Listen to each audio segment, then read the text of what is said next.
Soundcheck tayo mga bossing ng Stellar speaker. Ang galing sa Integrity, na-order ko sa Lazada, murang-mura. Tapos itong Kibler GX5 UV Pro 600 watts na nabili ko naman sa BSY. Murang-mura ko lang din nabili yan noong 12-12. Isa-isa na nakabuo ko siya. Itong power controller kay Guru Mihar, mura ko lang din nabili yan. Tapos itong mixer sa Audio One, mura ko lang din nabili. For ano lang, for channel lang ata ito. Mura kumbaga nag-aaral pa lang akong magbuo, kaya medyo ano lang muna ang binili ko kasi hindi pa ako marunong masyado. Siguro pag marunong na ako, saka ako na i-upgrade. Kaya lang, kaya ito muna. Gusto ko magkameron nito kahit paano. Nakabuo ako unti-unti. Kaya sasoundcheck ko siya kung tama yung mga gawa ko. Itong Stellar ko, napanood ko lang yan kay Team Ox. Kay Marigot, double magnet. Kitising ko kung okay ang tunog niya. Shoutout nga pala kay Team Ox. Kay DJ Lee, yung Red Lights and Sound. Kay Battle Paupas Sound System. Kay Carlito Diaz. Sila yung mga pinapol ko, kaya ako na nainganyo magbili ng mga ganito, magbuo. Kahit na hindi ko alam kung paano, tatry ko lang siya kung paano ko siya mapapatunog.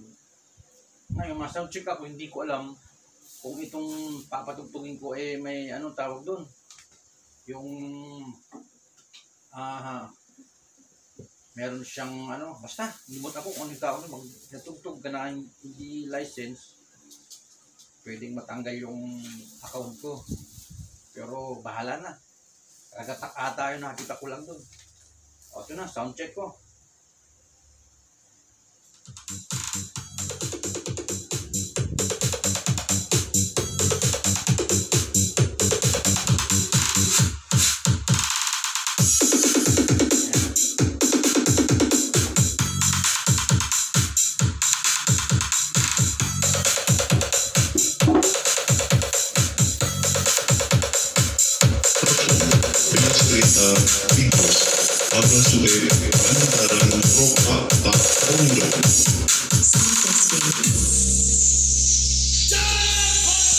Jangan lupa untuk subscribe channel YouTube Dasnasya Situbondo.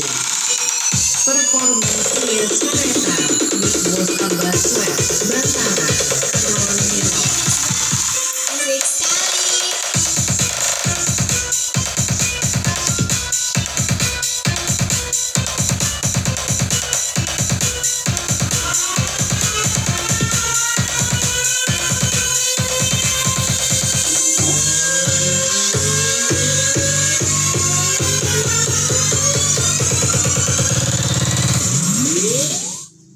Okay na po yun. Tama na yun. At baka ako maka-copyright pala ang tawag doon. Hindi ko alam yung music na pinatugtog ko, baka may copyright. Sige po, salamat. Shoutout ulit. DJ Lee ng Red Lights and Sound, Team Ox, Battle Paupas Sound System, at saka kay Carlito Diaz. Sila yung bigay sa akin ng idea para magbuo ng mga ganito. Papapanood ko. Marami akong natutunan, mga pagkabit-kabit niya, kung paano. Sige, salamat. Salamat sa inyo. Shout out sa inyo.